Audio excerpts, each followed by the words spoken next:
Hello everyone. आज का ये वीडियो हमारे एक नए subject perspectives on public administration के ऊपर है। आज के इस वीडियो में हम इसके 2025 के क्वेश्चन पेपर पे डिस्कस करेंगे और समझेंगे किस प्रकार से इसका स्ट्रक्चर होता है और साथ ही जो आने वाला एग्ज़ाम है उसमें किस प्रकार के क्वेश्चंस हमारे आ सकते हैं। एक्सपेक्टेड क्वेश्चंस को देखते हुए शुरू करेंगे। तो ये हमारा BA programme political science 6 semester question paper है।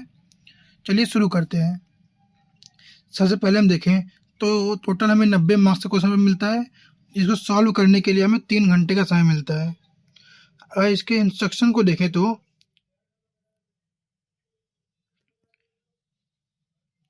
किन्हीं 5 प्रश्नों के हमें उत्तर देने हैं। तो हमें 10 क्वेश्चन दिए जाएंगे। 10 में से हमें किसी भी 5 क्वेश्चन का आंसर देना होगा और हर एक क्वेश्चन का जो मार्क्स होगा वो एक समान होगा। इसका आंसर हम अंग्रेजी या हिंदी किसी भी एक भाषा में दे सकते हैं, परंतु जो पूरा पेपर देंगे वो किसी भी पूरे एक भाषा में देंगे, चाहे हिंदी में दें चाहे इंग्लिश में दें। चलिए शुरू करते हैं। सबसे पहले हम क्वेश्चंस को देख लेते हैं, फिर मैं एक एक करके इन सब के सॉल्यूशंस के ऊपर बात करूंगा, किस प्रकार से इसको हम सॉल्व कर सकते हैं और एक अच्छा आंसर किस प्रकार से हो सकता है। साथ ही मैं बता दूं कि ये हर साल ये पेपर के जो क्वेश्चंस होते हैं वो रिपीट होते रहते हैं। इसलिए अगर आप इस क्वेश्चंस के सॉल्यूशन को देख लेते हैं तो आप इस ईयर या आने वाले ईयर में आने वाले क्वेश्चंस को अच्छे से सॉल्व कर पाएंगे। तो चलिए शुरू करते हैं।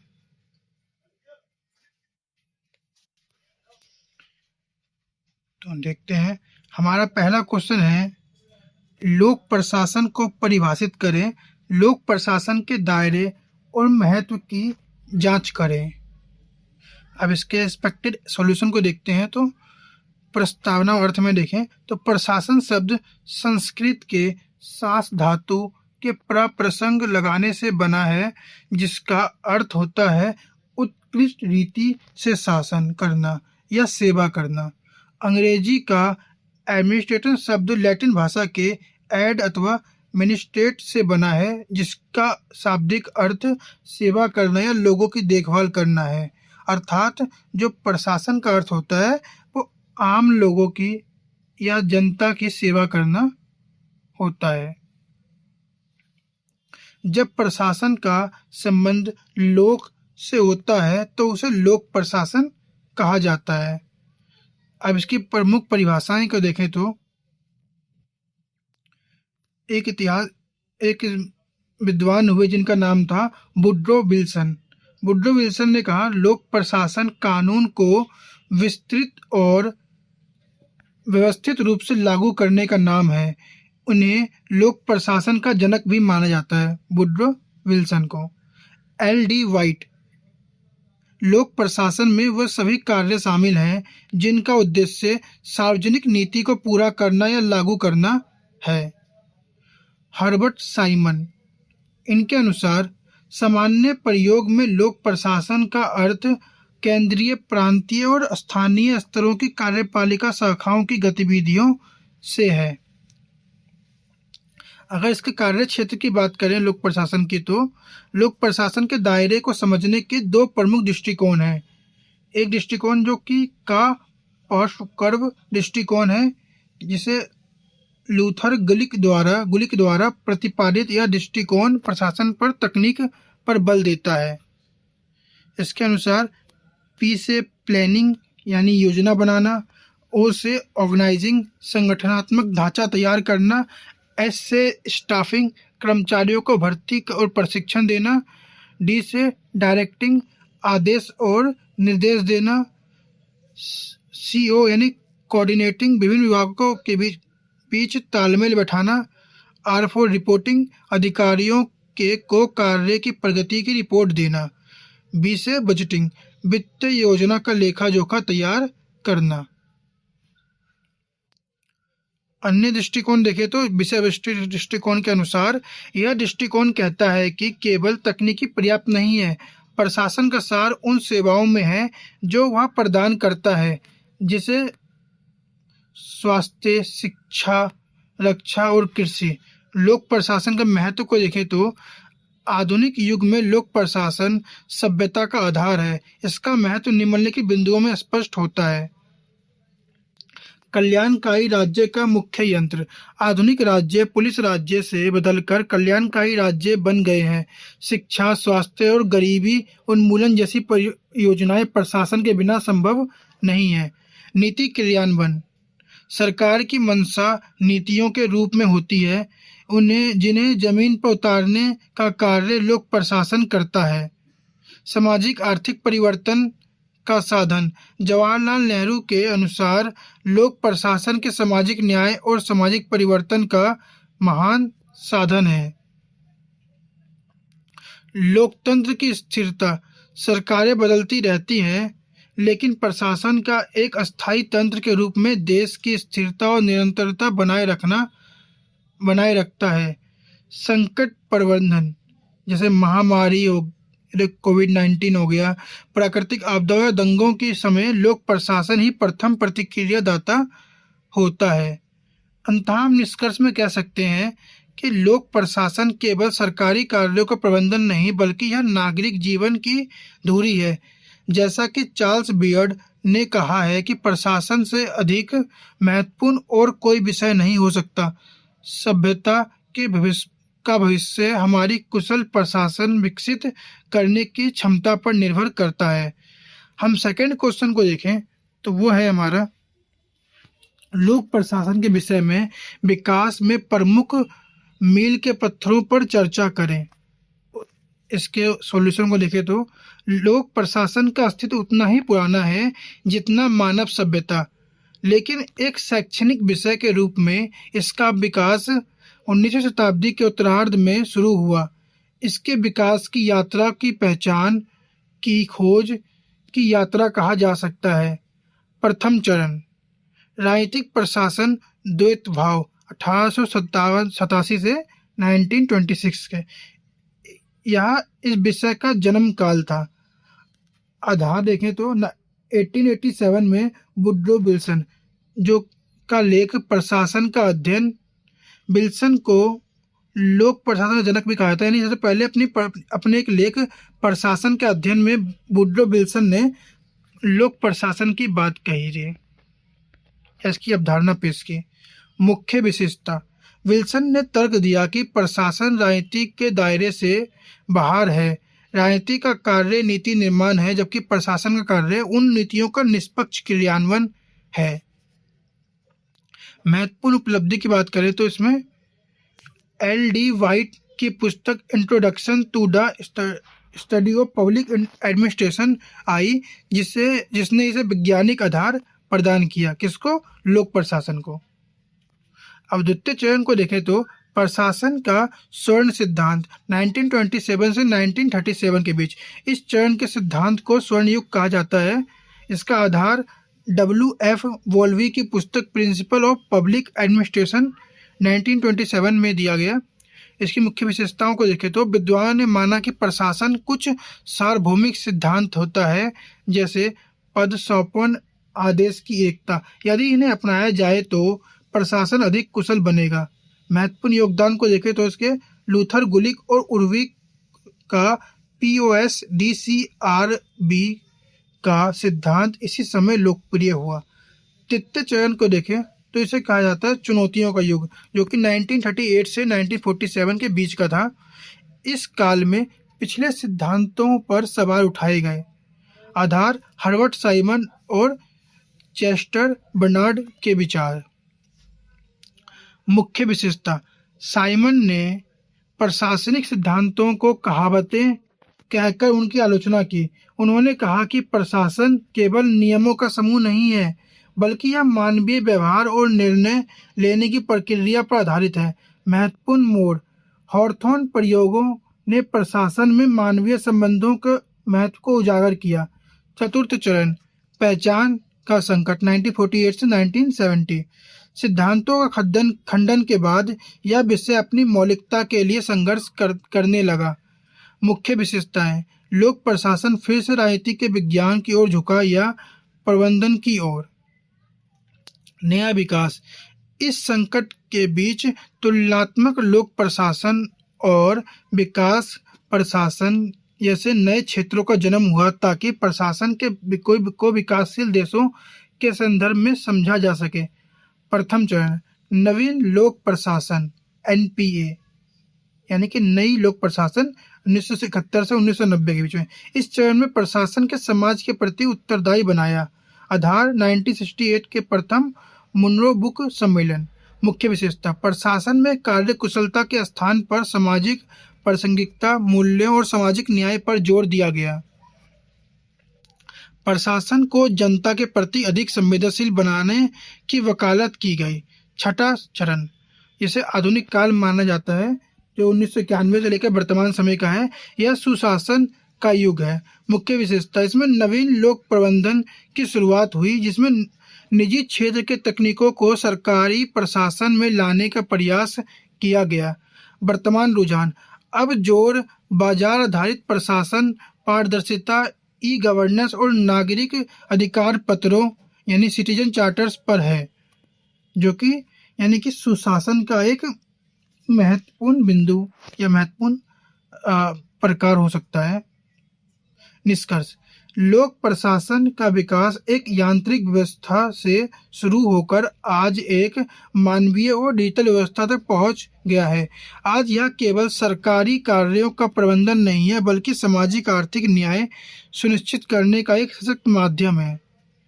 अब हम तीसरे क्वेश्चन की बात करें तो हमारा तीसरा क्वेश्चन है, सार्वजनिक और निजी प्रशासन के बीच कुछ समानताएं हैं, फिर कोई भी निजी संगठन कभी भी सार्वजनिक संगठन के समान नहीं हो सकता। क्या इस कथन से सहमत है? उत्तर प्रशासन के दो मुख्य रूप हैं, सार्वजनिक लोक प्रशासन और निजी प्रशासन। हेनरी फेयोल जैसे प्रबंधकीय विचारकों का मानना है कि प्रशासन एक ही है, चाहे वह राज्य का हो या व्यापार का। लेकिन पॉल एप्पलवी और सर जोसिया स्टैम्प जैसे विद्वान इस कथन से असहमत हैं। उनके अनुसार लोक प्रशासन का राजनीतिक और सामाजिक चरित्र उसे निजी प्रशासन के मौलिक रूप से भिन्न बनाता है। दोनों के बीच समानता है।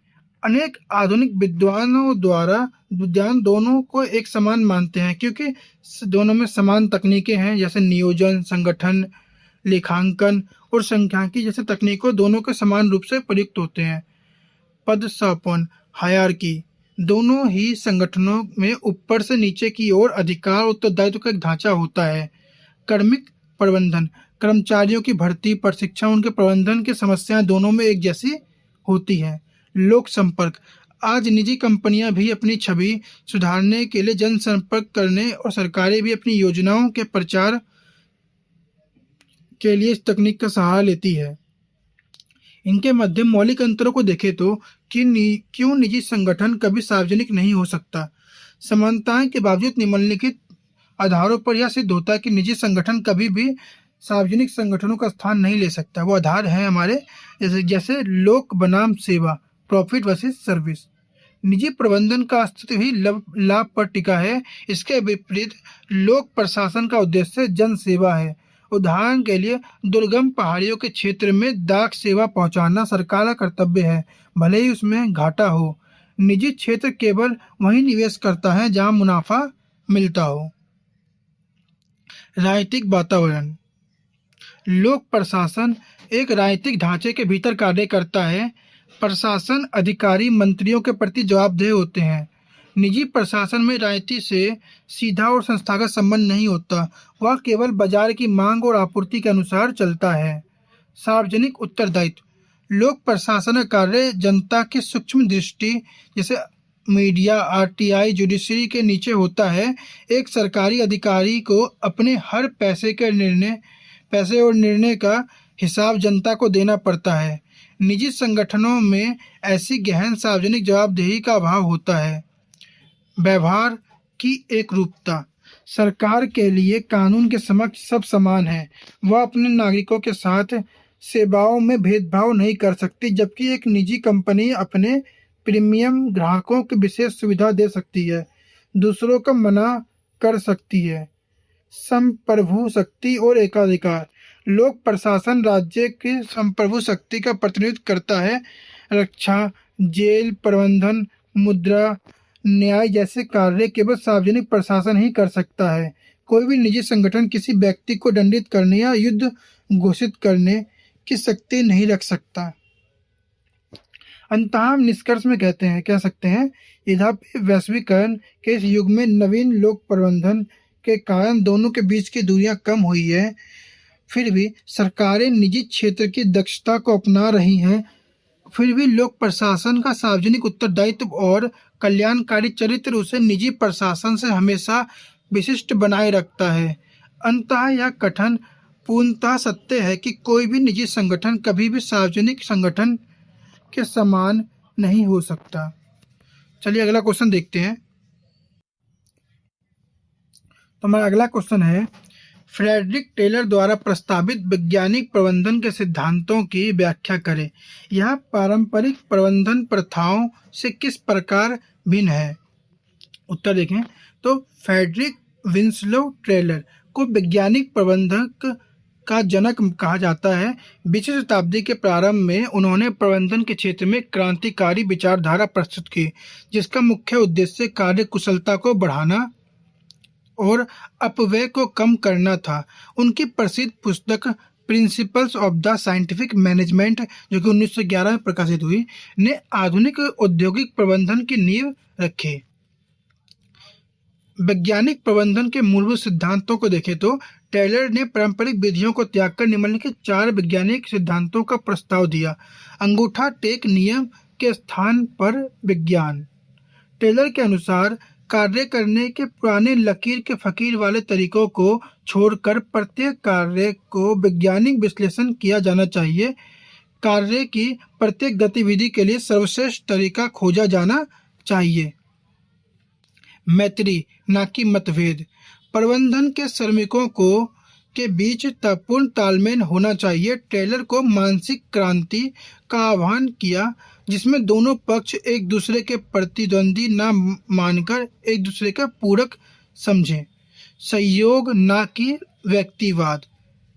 कार्य का संपादन व्यक्तिगत प्रयासों के बजाय सामूहिक सहयोग से होना चाहिए।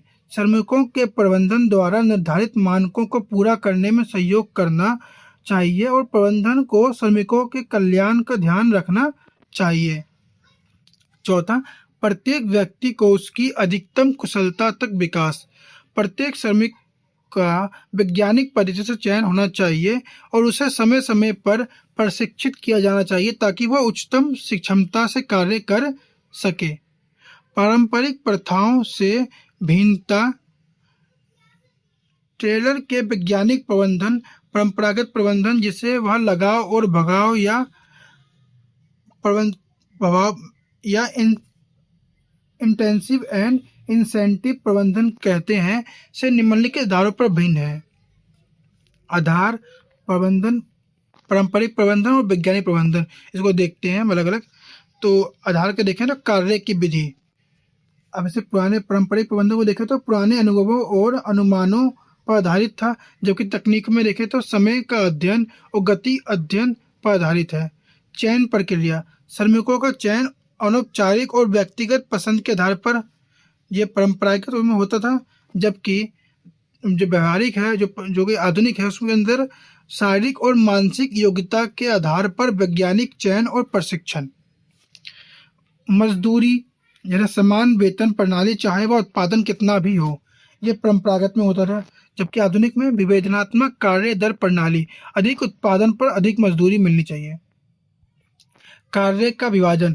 सारा बोझ श्रमिकों पर प्रबंधन केवल आदेश देता था, जबकि जो आधुनिक है उसके अनुसार कार्य का उत्तरदायित्व प्रबंधन और श्रमिकों के बीच समान रूप से विभाजित होना चाहिए।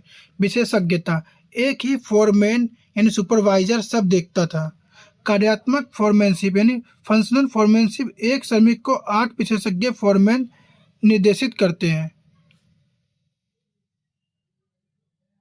निष्कर्ष को देखें तो जहां पारंपरिक प्रबंधन केवल अंदाजों पर चलता था, वहीं टेलर ने प्रबंधन का एक विज्ञान बना दिया। यद्यपि आलोचकों ने इसे यांत्रिक और अमानवीय कहा, लेकिन औद्योगिक क्रांति के दौर में उत्पादन बढ़ाने और कार्यप्रणाली को व्यवस्थित करने में टेलर के सिद्धांत का अतुलनीय योगदान है। चलिए अगला क्वेश्चन देखते हैं। हमारा अगला क्वेश्चन है, नौकरशाही के मैक्स वेबर की अवधारणा का वर्णन करें। इसकी मुख्य विशेषताएं क्या हैं? यह लोक प्रशासन में दक्षता कैसे सुनिश्चित करती है? इसके उत्तर को देखते हैं। तो जर्मन समाजशास्त्री मैक्स वेबर पहले विद्वान थे जिन्होंने नौकरशाही को व्यवस्थित और वैज्ञानिक अध्ययन किया। वेबर ने इसे आदर्श प्रारूप कहा, उनके अनुसार नौकरशाही बड़े संगठनों में प्रशासन को चलाने के लिए सबसे तर्कसंगत और कुशल साधन है। वेबर ने सत्ता के 3 प्रकार बताए थे।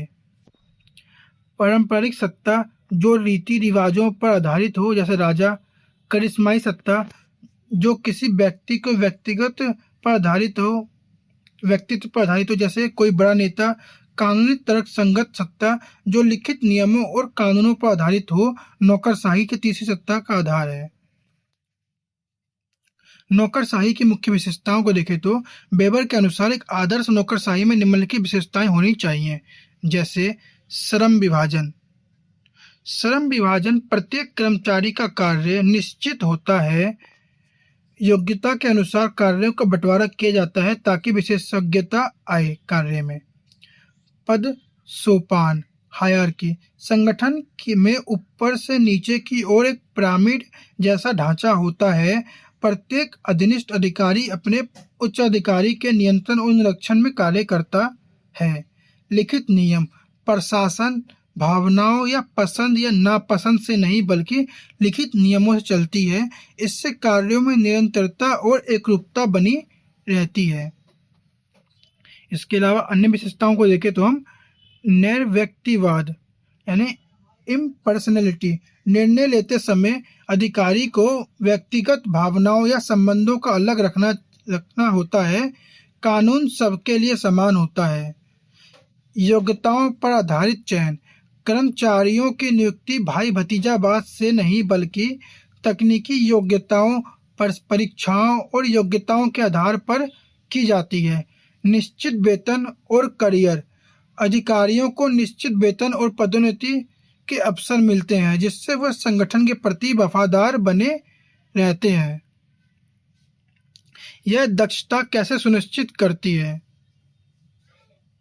मैक्स वेबर का मानना है कि नौकरशाही किसी भी अन्य प्रशासनिक ढांचे से श्रेष्ठ है क्योंकि पूर्व नियमितता, चूंकि नियम लिखित होते हैं इसलिए यह पता होता कि किस परिस्थिति में निर्णय लिया जाएगा। इसमें भ्रम की स्थिति पैदा नहीं होती। विशेषज्ञता कार्य के बार बार अभ्यास और विशेषज्ञता के कारण काम कम समय में बेहतर तरीके से होता है। तर्क संगतता निर्णय में भावनाओं के स्थान नहीं होने से वह अधिक सटीक और न्यायपूर्ण होते हैं। अस्थायित्व सरकारें आती जाती रहती हैं लेकिन नौकरशाही का ढांचा हमेशा बना रहता है जिससे देश में प्रशासनिक कार्य कभी नहीं रुकता। आलोचनात्मक निष्कर्ष को देखें तो यद्यपि वेबर ने नौकरशाही का सबसे कुशल तंत्र माना है लेकिन उन्होंने इसे लोहे का पिंजरा भी कहा क्योंकि अत्याधुनिक नियमों के कारण इसमें लाल फीताशाही और लचीलेपन की कमी आ जाती है। फिर भी आधुनिक लोकतंत्र और जटिल समाज को चलाने के लिए वेबर की नौकरशाही आज भी एक अपरिहार्य आवश्यकता है। इसके साथ ही अगला क्वेश्चन हम देखें तो हमारा अगला क्वेश्चन है फ्रेड्स रिंग्स की परिस्थितिकी मॉडल के योगदान का मूल्यांकन करें। चलिए इसके आंसर को देखते हैं। तो इसका आंसर देखें तो लोक प्रशासन के तुलनात्मक अध्ययन में फ्रेड डब्ल्यू रिंग्स के नाम से सबसे प्रमुख है। उन्होंने अपनी प्रसिद्ध पुस्तक the ecology of public administration में प्रशासनिक पारिस्थितिकी का सिद्धांत दिया। रिंग्स पहले ऐसे विचारक थे जिन्होंने यह स्पष्ट किया कि किसी भी देश का प्रशासन शून्य में काम नहीं करता बल्कि वह वहाँ के सामाजिक, आर्थिक और राजनीतिक सांस्कृतिक पर्यावरण से प्रभावित होता है और उसे प्रभावित भी करता है। प्रशासनिक पारिस्थितिकी दृष्टिकोण। रिंग्स के जीव विज्ञान से पारिस्थितिकी शब्द उधार लिया। जैसे जीव अपने पर्यावरण में प्रभावित होते हैं, वैसे ही लोक प्रशासन भी अपने आसपास के माहौल से संचालित होता है। रिंग्स ने समाजों को समझने के लिए 3 मॉडलों को विकसित किए। कृषि समाज, जिसे एग्रीरिया कहा गया, जो पारंपरिक खेती प्रधान समाज जैसे प्राचीन चीन और भारत। आधुनिक समाज, इंडस्ट्रिया, आधुनिक उद्योग प्रबंधन समाज, जिसे अमेरिकी और पश्चिमी देश। परसमीय समाज, संक्रमणकालीन समाज जो कि कृषि से उद्योग की ओर बढ़ रहा है, जैसे विकासशील देश या आधुनिक भारत। इसके अलावा रिंग्स का अगर साला मॉडल देखें तो इसके अनुसार विकासशील देशों के प्रशासन को समझाने के लिए रिंग्स ने पासमीय समाज के भीतर साला मॉडल की अवधारणा दी। स्पेनिश भाषा में साला का अर्थ एक सरकारी कार्यालय का कमरा होता है। इस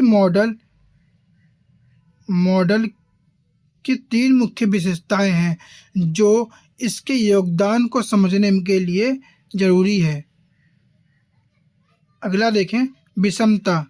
एक ही समय में आधुनिक तकनीक और पुरानी रूढ़िवादी परंपराओं का सह अस्तित्व, जैसे कोयम्बतूर की अवधारणा, और साथ अंधविश्वास या जातिवाद। औपचारिकता, कागजी नियमों और वास्तविक व्यवहार में बहुत अंतर होना। नियम बहुत सख्त दिखते हैं लेकिन जमीन पर लागू नहीं होते। अति व्यापन, ओवरलैपिंग। आधुनिक प्रशासनिक संस्थाएं तो बना दी जाती हैं लेकिन उनके काम आज भी पुराने परिवार, जाति या धार्मिक समूहों द्वारा प्रभावित होते हैं। फ्रेड रिंग्स के मॉडल का मुख्य योगदानों को देखें तो हम फ्रेड रिंग्स के इस दृष्टिकोण ने लोक प्रशासन के अध्ययन में क्रांतिकारी बदलाव किए। इसके मुख्य योगदान निम्नलिखित हैं। गैर पश्चिमी समाजों का अध्ययन। रिंग्स ने पहले प्रशासन के सिद्धांत केवल अमेरिकी और यूरोप के ध्यान में रखकर बनाए गए थे। रिंग्स ने पहली बार विकासशील तीसरी दुनिया के देशों के प्रशासन को समझने के लिए एक वैज्ञानिक ढांचा दिया। बहु अनुशासनात्मक दृष्टिकोण। उन्होंने प्रशासन को केवल नियमों और फाइलों को नहीं माना, उन्होंने दिखाया कि समाजशास्त्र, अर्थशास्त्र और राजनीतिक विज्ञान को समझे बिना प्रशासन को नहीं समझा जा सकता। साला और बाजार कैंटीन की नई शब्दावली। रिंग्स ने विकासशील देशों के प्रशासनिक कमियों को उजागर करने के लिए एक नई शब्दावली दी, जैसे बाजार कैंटीन मॉडल। यह दर्शाता है कि विकासशील देशों में आर्थिक कीमतें बाजार के नियमों से नहीं बल्कि प्रभाव और भाई भतीजावाद से तय होते हैं। प्रशासनिक सुधारों की दिशा। इस मॉडल ने यह साबित किया कि पश्चिमी देशों के प्रशासनिक व्यवस्था यूएसए के मॉडल के साथ विकासशील देशों द्वारा थोपा नहीं जा सकता। सुधार करने के लिए पहले स्थानीय पर्यावरण को बदलना होगा। मूल्ययुक्त अध्ययन। इन्होंने लोक प्रशासन को केवल एक यांत्रिक प्रक्रिया मानने के बजाय उसे सामाजिक मूल्यों से जुड़ा हुआ माना। मॉडल की आलोचना या सीमाएं। इधर पे रिंग्स की योगदान अद्वितीय है, फिर भी विद्वानों ने इसकी निम्नलिखित आधार पर आलोचना की है। जैसे कि अत्यधिक जटिल शब्दावली। रिंग्स ने इतने कठिन शब्द और नए शब्दों जैसे उपभिन्नता, साला, पॉलीकॉम्युनलिज्म का प्रयोग किया है कि इसे समझना आम छात्रों और प्रशासकों के लिए बहुत मुश्किल हो जाता है। नकारात्मक दृष्टिकोण। रिंग्स का साला मॉडल विकासशील देशों के प्रशासन को केवल कमियों जैसे भ्रष्टाचार, भाई भतीजावाद या औपचारिकता को दिखाता है। यह उनके सकारात्मक प्रयासों और सफलताओं को नज़रअंदाज करता है। परिवर्तन की स्पष्ट दिशा का अभाव। यह मॉडल यह बताता है कि पाश्चिमी समाज में क्या कमियां हैं, लेकिन यह नहीं बताता कि उन कमियों को दूर करके एक आदर्श समाज की ओर कैसे बढ़ा जाए। संतुलन की कमी। आलोचकों के अनुसार रिंग्स ने पर्यावरण पर इतना ध्यान दिया कि प्रशासन के आंतरिक क्षमता और स्वायत्तता गौण हो गई। अंततः हम निष्कर्ष में कह सकते हैं, संक्षेप में, फ्रेड रिंग्स के प्रशासनिक पारिस्थितिकी मॉडल में कुछ व्यवहारिक कमियां और जटिल शब्दजाल भले ही हो, लेकिन लोक प्रशासन के क्षेत्र में उनका योगदान मील का पत्थर है। उन्होंने प्रशासनिक अध्ययन के संकीर्ण संस्थागत और दृष्टिकोण से बाहर निकलकर व्यापक सामाजिक दृष्टिकोण प्रदान किया। आज भी हम यदि भारत या किसी अन्य विकासशील देशों के प्रशासन में व्याप्त भ्रष्टाचार और लाल फीताशाही और राजनीतिक हस्तक्षेप को समझना है तो रिंग्स के पारिस्थितिकी मॉडल सबसे सटीक और व्यवहारिक उपकरण सिद्ध होता है। चलिए अगला क्वेश्चन देखते हैं। तो हमारा 7वां क्वेश्चन है, नई लोक सेवा क्या है, इसकी मुख्य विशेषताओं पर चर्चा करें। इसके उत्तर को देखें तो 21वीं सदी के लोक प्रशासन में नई लोक सेवा यानी न्यू पब्लिक सर्विस एनपीएस एक समकालीन और लोकतांत्रिक दृष्टिकोण है। इस सिद्धांत का प्रतिपादन वर्ष 2003 में प्रसिद्ध अमेरिकी प्रशासनिक विचारक जॉनेट डेनहार्ट और रॉबर्ट डेनहार्ट ने अपनी पुस्तक the new public serving not steering में किया। यह मॉडल प्रशासन में केवल आर्थिक लाभ या कॉरपोरेट कुशलता के स्थान पर लोकतांत्रिक मूल्यों, नागरिक अधिकारों और सार्वजनिक हितों को सर्वोपरि मानता है। नई लोक सेवा का अर्थ है, एनपीएस का अर्थ देखें तो 1980 से 1990 के दशक में न्यू पब्लिक मैनेजमेंट एनपीएम का बोलबाला था, जो प्रशासन का एक व्यवसाय की तरह चलाने और नागरिकों को ग्राहकों यानी कस्टमर मानने पर जोर देता था। डॉनहार्ट ने इस व्यापारिक सोच का कड़ा विरोध किया और तर्क दिया कि सरकार का काम मुनाफा कमाना नहीं बल्कि समाज की सेवा करना है। इसी पृष्ठभूमि में नई लोक सेवा का जन्म हुआ। सीधे तौर पर एनपीएस एक प्रशासनिक मॉडल है जो लोक सेवकों को शासक या व्यापारी के रूप में नहीं बल्कि जनता के सेवक और मार्गदर्शक के रूप में देखता है। इसका मुख्य नारा है, स्टीयरिंग दिशा दिखाने के बजाय सेवा करना। नई लोक सेवा की मुख्य विशेषताओं को देखें तो डॉनहार्ट ने नई लोक सेवा के 7 मुख्य सिद्धांत या विशेषताएं बताई। पहला, नियंत्रण के बजाय सेवा करना। पारंपरिक प्रशासन के काम समाज को नियंत्रित करना या दिशा देना माना जाता था। एनपीएस के अनुसार लोक सेवकों को प्राथमिक भूमिका समाज को नियंत्रित करने की नहीं बल्कि नागरिकों की सेवा करना और उन्हें सशक्त बनाने की है। लोक हित को प्राथमिकता। सार्वजनिक हित कोई ऐसी चीज नहीं है जो केवल फाइलों या कानूनों में बंद हो। इसे नागरिकों के साथ निरंतर संवाद, विचार विमर्श और सामूहिक सहभागिता के माध्यम से खोजा और निर्मित किया जाना चाहिए। नागरिकता को उत्पादकता से ऊपर रखना। सरकार को एक प्राइवेट कंपनी की तरह नहीं चलाया जा सकता। लोक सेवकों को केवल बजट बचाने या आर्थिक टारगेट पूरा करने पर ध्यान नहीं देना चाहिए बल्कि नागरिकों के जीवन स्तर को सुधारने और उन्हें उनके अधिकारों की रक्षा करने को प्राथमिकता देना चाहिए। चौथा, रणनीतिक सोच और लोकतांत्रिक कार्यप्रणाली। सामाजिक और आर्थिक समस्याओं को केवल प्रशासनिक आदेशों से हल नहीं किया जा सकता। नीतियों का निर्माण और क्रियान्वयन करते समय जनता की भागीदारी गैर सरकारी संगठनों यानी एनजीओ और नागरिक समाज के साथ लेकर लोकतांत्रिक तरीकों से काम करना जरूरी है। बहुआयामी जवाबदेही। लोक सेवक केवल कानून या बाजार की ताकतों के प्रति जवाबदेह नहीं है, उन्हें देश के संविधान, लोकतांत्रिक मूल्यों, व्यावसायिक मानकों और सबसे बढ़कर जनता की सामूहिक इच्छा के प्रति जवाबदेह होना चाहिए। छठा, मानव मूल्यों को महत्व देना। लोक संगठन केवल तभी सफल हो सकते हैं जब वे अपने कर्मचारियों और नागरिकों का सम्मान करें। प्रशासन में केवल लागत लाभ नहीं बल्कि मानवीय संवेदनाओं मूल्यों की जगह मिलनी चाहिए। नागरिकों को सेवा, ग्राहकों की नहीं। यह इस मॉडल के सबसे महत्वपूर्ण विशेषता है। एक ग्राहक केवल पैसे के बदले सेवा मांगता है, लेकिन एक नागरिक के पास देश के प्रति अधिकार और कर्तव्य दोनों होते हैं। सरकार का रिश्ता से व्यापारिक नहीं बल्कि संवैधानिक और लोकतांत्रिक है। निष्कर्ष में हम कह सकते हैं कि नई लोक सेवा दृष्टिकोण लोक प्रशासन को उसकी मूल लोकतांत्रिक और सामाजिक जिम्मेदारी वापस लौटाता है।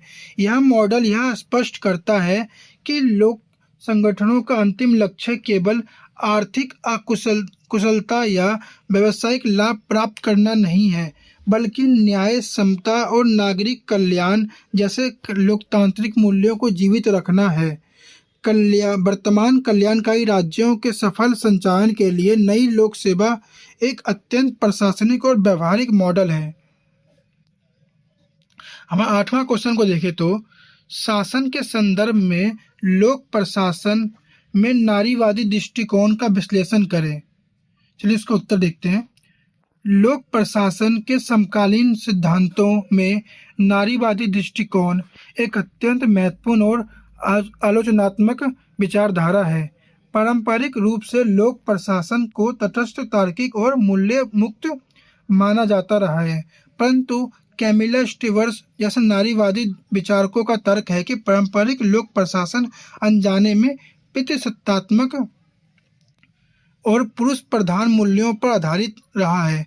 शासन के संदर्भ में यह दृष्टिकोण प्रशासन को अधिक समावेशी और संवेदनशील और समतामूलक और मानवीय बनाने पर जोर देता है।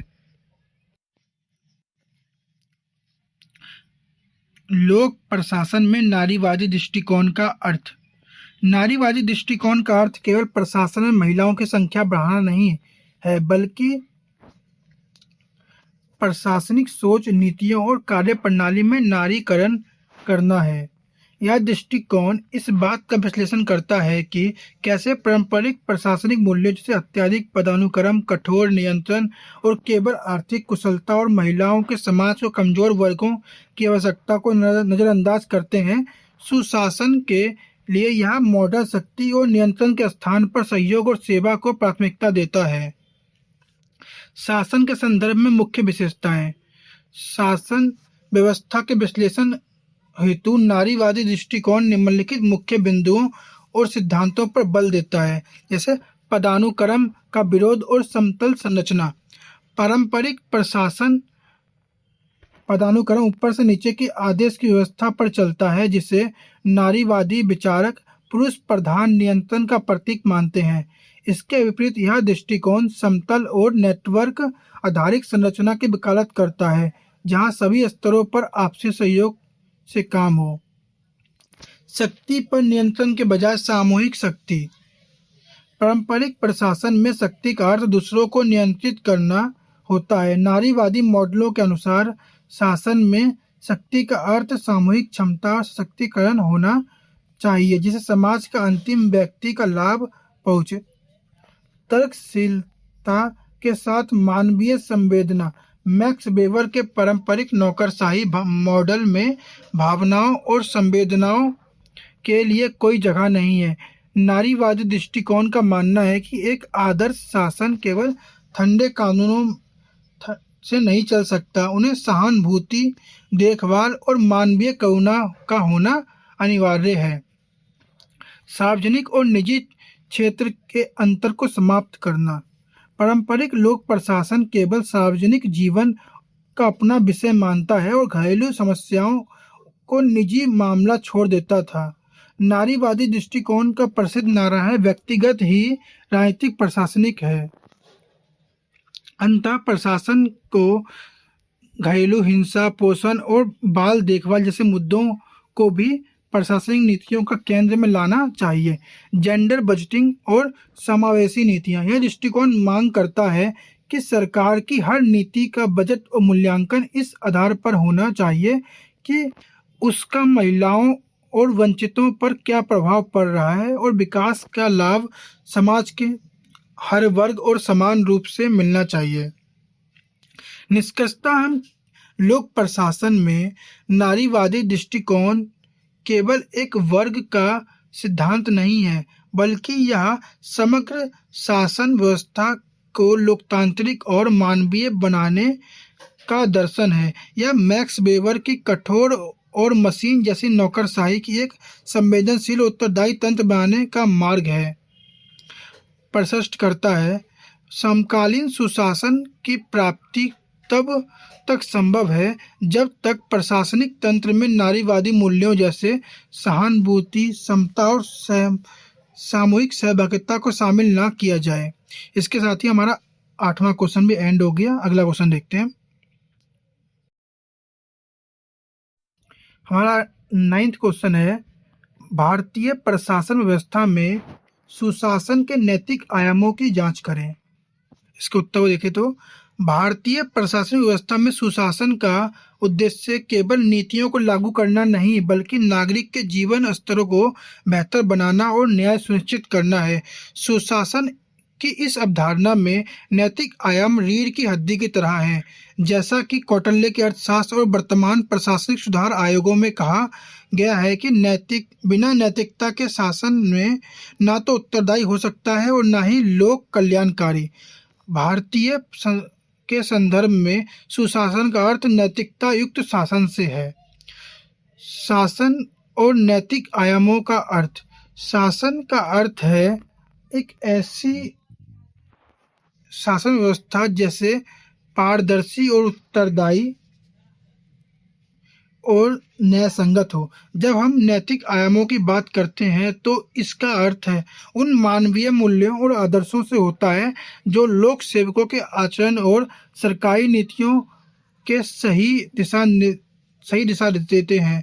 इसका मुख्य उद्देश्य प्रशासन की समय शक्ति का दुरुपयोग रोकना और जनहित को सर्वोपरि रखना है।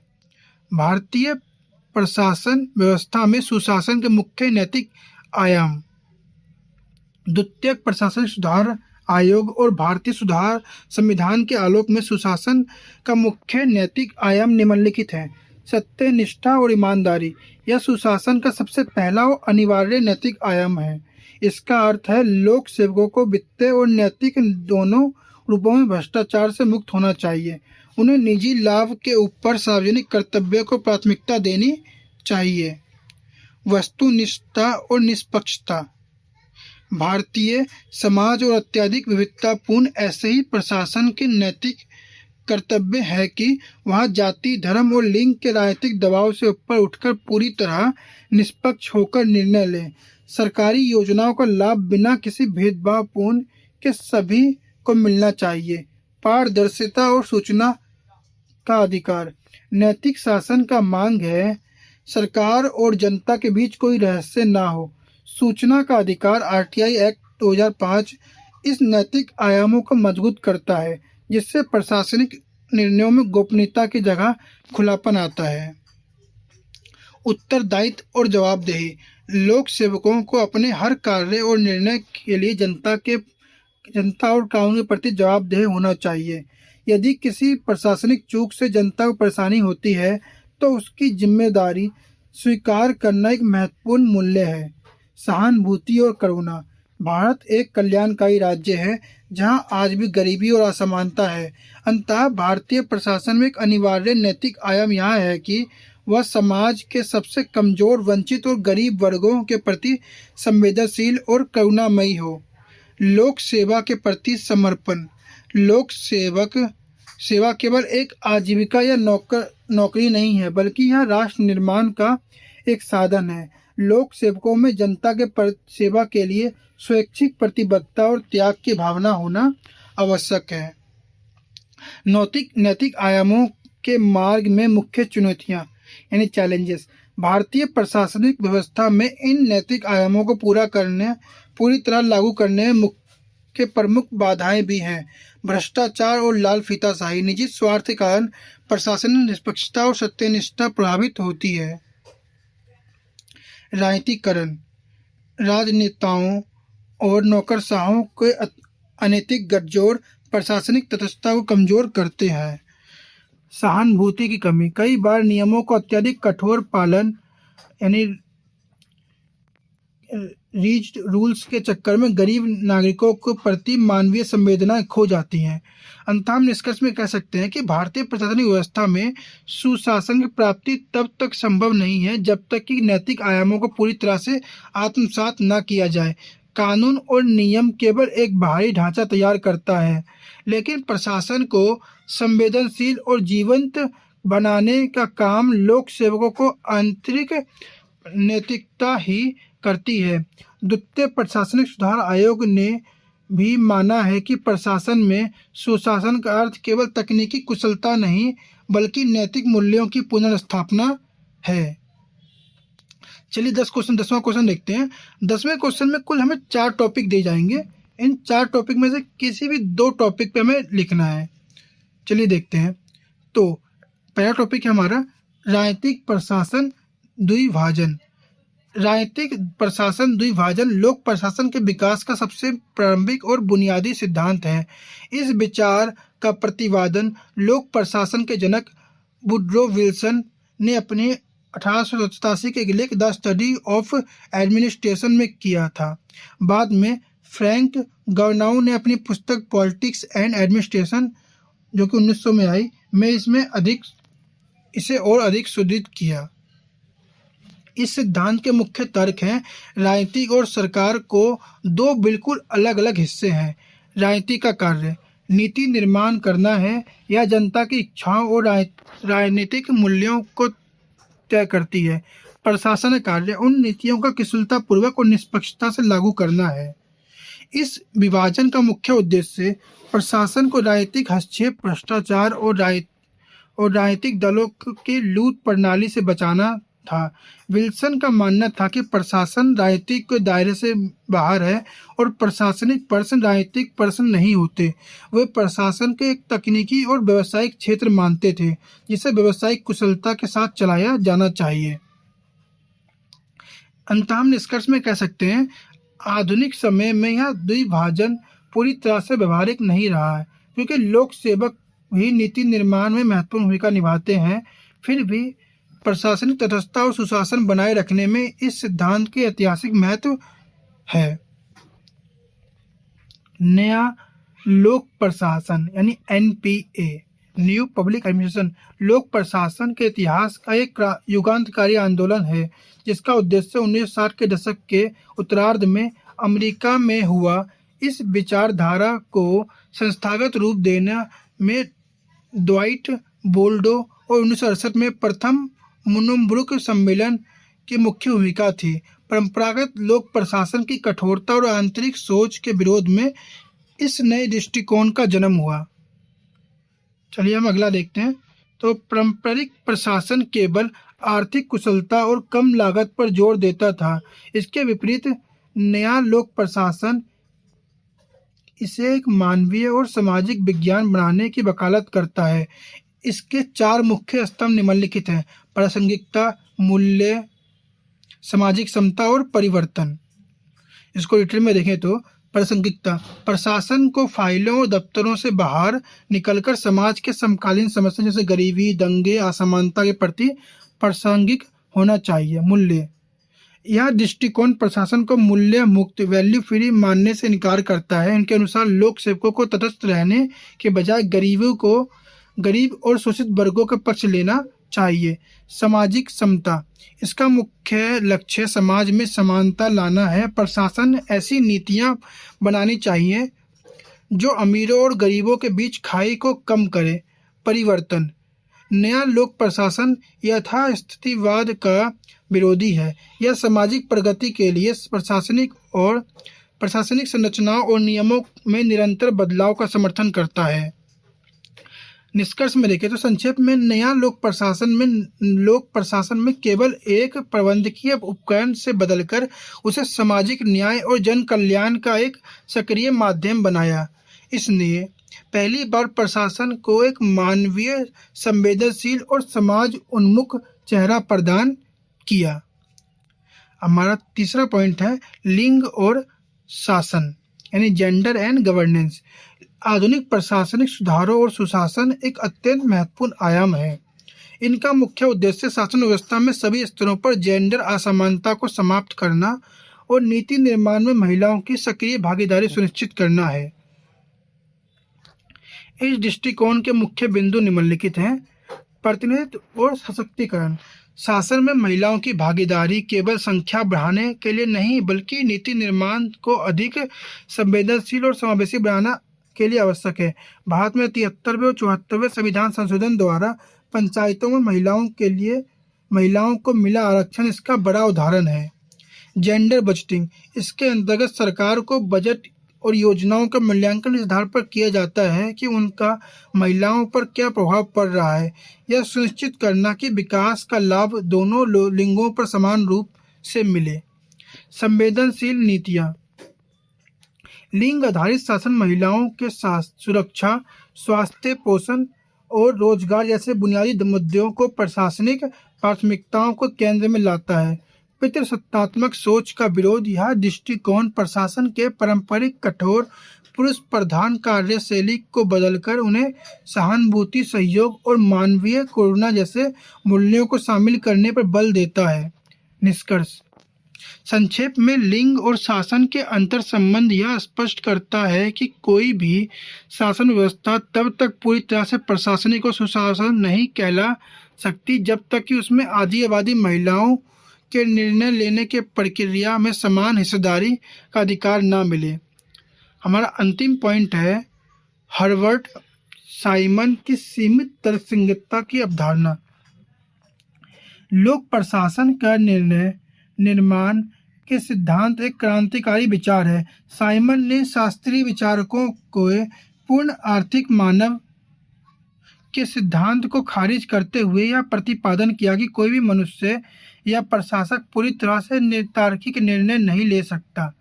साइमन के अनुसार मानवीय निर्णय हमेशा निम्नलिखित सीमाओं से बंधे होते हैं जिन्हें उन्होंने सीमित तर्कसंगतता कहा है। मानसिक सीमाएं। मनुष्य के पास किसी समस्या से जुड़े सभी तथ्यों को जानने और समझने और याद रखने की सीमित क्षमता होती है। भविष्य की अनिश्चितता। किसी निर्णय के भविष्य में क्या परिणाम होंगे इसका 100% सटीक अनुमान लगाना लगभग असंभव है। समय और संसाधन की कमी। प्रशासनिक निर्णयों में अक्सर समय बहुत कम होता है और सभी विकल्पों की जांच करने के लिए पर्याप्त धन और संसाधन नहीं होते। सामाजिक और व्यक्तिगत मूल्य। निर्णय लेते समय प्रशासक को अपने पूर्वाग्रह, आदतें और सामाजिक मूल्य भी तर्कसंगतता को प्रभावित करते हैं। इन सीमाओं के कारण साइमन का मानना है कि प्रशासन को कभी भी सर्वोत्तम या इष्टतम निर्णय नहीं ले पाता। इसके स्थान पर वह उपलब्ध विकल्पों में से संतोषजनक या पर्याप्त निर्णय चुनता है। इसलिए साइमन ने मनुष्य को आर्थिक मानव के बजाय प्रशासनिक मानव कहा है। निष्कर्ष में कह सकते हैं सीमित तर्कसंगतता की अवधारणा लोक प्रशासन को एक व्यवहारिक और धरातल प्रदान करते हैं। यह स्पष्ट करती है कि प्रशासनिक निर्णय आदर्श स्थितियों में नहीं बल्कि वास्तविक दुनिया की सीमाओं और अनिश्चितताओं के बीच ले जाते हैं। इसके साथ ही हमारा 10वां क्वेश्चन भी एंड हुआ। मैंने जो 10 क्वेश्चन आपको बताए हैं ये 2025 के क्वेश्चन पेपर के थे जो कि हर साल लगभग इसमें से कुछ क्वेश्चन रिपीट होते हैं, इसमें से 5 करने होते हैं। आपको हर साल इससे जुड़े हुए 5 क्वेश्चन को मिल जाएंगे। मैंने इन क्वेश्चन को इस प्रकार से कराया है कि वो किसी भी डायनेमिक तरीके से आए, आप उसका सोल्यूशन कर पाएँ। चलिए यहाँ तक वीडियो देखने के लिए आपका शुक्रिया।